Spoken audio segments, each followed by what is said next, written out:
Okay, so I'm to quick chat about what we do at the Communications Committee. So you can do the next slide. So it's a permanent standing committee, and it has been in existence for a while. Leo was the previous chair, and I took over this year. Next, please. So its purpose is to develop, maintain, and oversee the execution of the UKNOF communication strategy across multiple channels. So it's pretty understandable. Next one is what the outcomes we're looking for is to develop a communication strategy and the impact of that strategy and analysis with improvements and recommendations, and to communicate to existing and current participants. So, new participants. So, responsibilities are to develop and review communication strategy annually, and we oversee the execution of previous of the communications processes. Then we evaluate the communications, or the impact of the communications, and develop recommendations for improvements and regular communications if we can. Next slide. So decisions are made by a simple majority of the members on the committee, and if it's a major decision, we require 60% of members must be present. Next.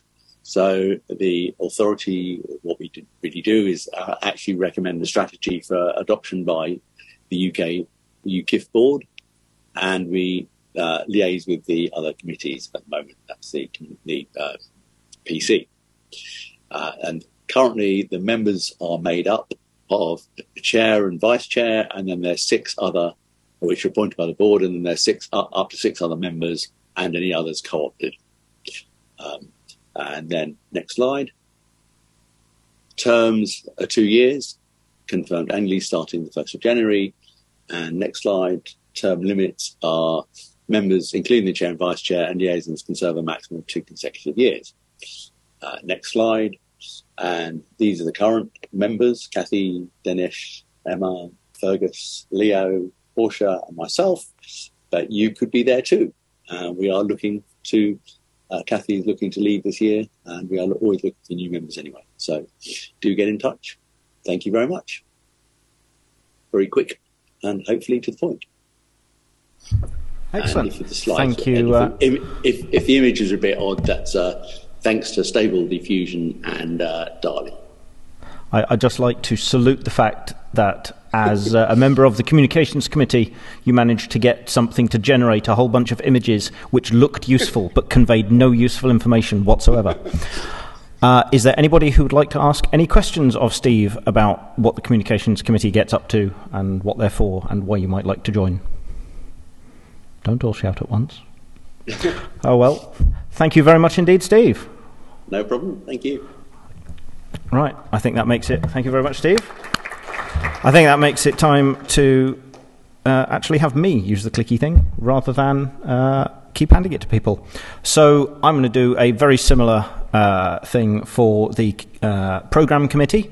I will freely admit that Steve did his first, and then I nicked them and changed half the words.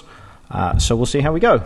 So the UKNOF Programme Committee, or the PC, as is commonly known, is possibly one of the most visible committees, because we're often the ones scurrying around at meetings, doing things and making things happen. It's called a committee, but it is not a bunch of middle-aged white dudes sitting around a table talking about... It's not that. The PC largely get together in the form of a monthly meeting, which is currently the first Monday of every month, I think, although we may be tweaking that just because lots of things seem to happen on Mondays, and so people end up busy, where we look to get together submissions and potential content for these meetings. Effectively, the choosing of who is speaking and what topics they're speaking on and organising it and making it all happen, that's what we do. But content is pretty much what it's all about. The raison d'etre, as eloquently described by Keith at the start of this meeting, is the dissemination of clue, the sharing of information, as much as it is about building a community and getting people talking to each other. And we can do none of that without people submitting talks, submitting content, and generally giving us something to chew on. When we run out of things to say, there will be no point in having these meetings. Well, other than for the beer.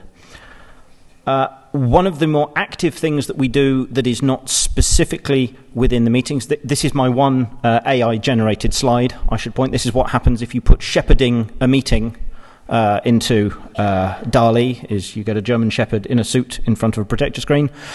Shepherding is the act of helping various speakers refine their talks for the UKNOF audience. We are quite an unusual audience in that this is not a heavily commercial setting. It's not about pimping your latest bit of kit or shiny thing. It's about sharing, we did this thing and it broke, and that's why that's interesting. So we'll often try and split things up so that individual members of the PC will sort of go one-to-one with various speakers to help them shape their talk into something that is specifically targeted to our audience. The value of it, that's down to you guys. That is very much down to every individual in this room, and indeed participating remotely, as to what you want UKNOF to be. One of the best ways that you can help shape what you want UKNOF to be and how you want it to look going forward and what content you want to be in it is to take part in the program committee and, you know, increase the value of the meeting you're attending by putting something into it. Apologies there to Neil McRae. It was the quickest, easiest way I could get a relevant slide. The people on the PC, we deliberately keep it relatively large compared to the Communications Committee, because we want to be in a situation where sort of per UKNOF event we can sort of divvy up so that each contributor, each speaker that's joining the meeting has somebody who is sort of shepherding them, helping them with their talk. And so, you know, we like to have enough people to divide it all up. There are some members of the current PC who are looking to step down if they are able. So it's never a bad thing to have more volunteers. As previously stated, please do find anybody who's got program committee written on their lanyard and mug them for information and background and what it's all about. And you never know, it could be you on this slide. Other than that, that's about it. I'd like to thank everybody for listening to my waffle. I'll be honest, the reason I joined the program committee was because I first started attending these meetings. How long ago was the one in the trust room at the BBC? The one in the big council chamber. I can't remember how long ago was that. Anybody remember? 2011. There you go. So I've been doing this since 2011, and it genuinely, attending UKNOF shaped my career path, my entry into the community of, you know, being an internet plumber, frankly. And I decided I wanted to give something back and contribute to something that has been a massive positive for my career. So if that sounds like fun, please do consider joining the PC. Does anybody have any questions? Does anybody have any questions that they wish to share other than over a pint? Right, excellent.